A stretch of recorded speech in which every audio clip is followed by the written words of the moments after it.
Allen park অবশ্য 24, 25 এবং 31শে December বন্ধই থাকবে। যারা যারা 31শে ডিসেম্বরে প্ল্যান করছো যাওয়ার, যেও না অ্যালেন পার্কের জন্য, অ্যাটলিস্ট রাস্তাঘাট দেখতে পারো।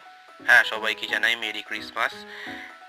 এবং এইবার তোমরা দেখতে পাচ্ছ এই যে ঠিক ঠিক করছে ভিড়, জনমানবহীন রাস্তাটা যেন পুরোই এবার ভরাট হতে চলেছে। ভরাট হতে চলেছে কি, ভরেই গেছে বলতে হয়।